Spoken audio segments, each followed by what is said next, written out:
Don Vincenzo Lombino, l'editto di Milano ha rappresentato nell'immaginario collettivo dei cristiani uno spartiacque, torna di grande attualità 1700 anni dopo, ecco, ed è il tema di inaugurazione di questo nuovo anno accademico.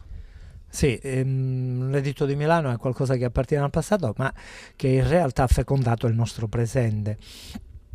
Con l'editto di Milano, molti forse già lo sanno, l'imperatore Costantino ha concesso la libertà religiosa a tutti i cittadini dell'impero.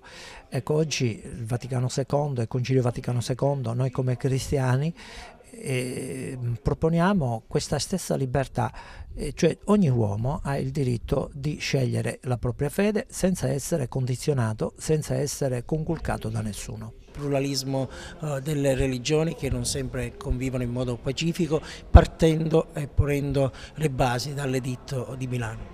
Sì, quella libertà religiosa che oggi è necessario vivere, che poi diventa rispetto reciproco. Purtroppo la religione tante volte si usa come strumento di guerra.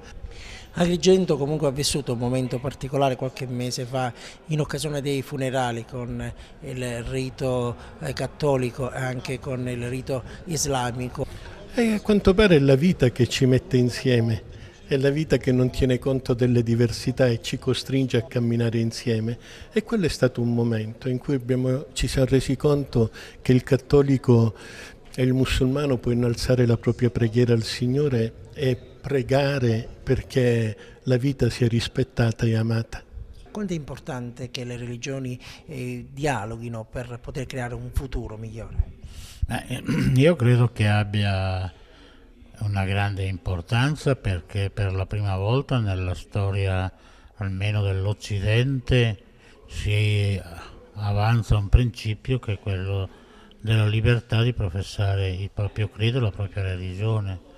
Credo sia importante perché la religione è un vincolo forte per chi vi aderisce e pertanto consentire la libertà e l'uscita da quella che era la religione di Stato di allora ha segnato sicuramente un grande cambiamento. C'è la laicità dello Stato, in Italia è il rapporto tra fede e politica.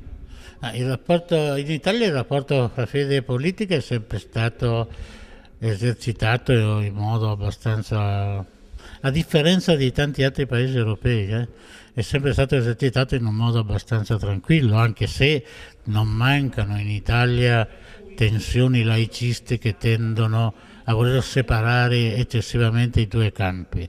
Io credo che i due campi hanno ruoli e funzioni diverse, ma che anche la religione cristiana, ma anche altre religioni, hanno, diciamo, un ruolo pubblico che gli va riconosciuto.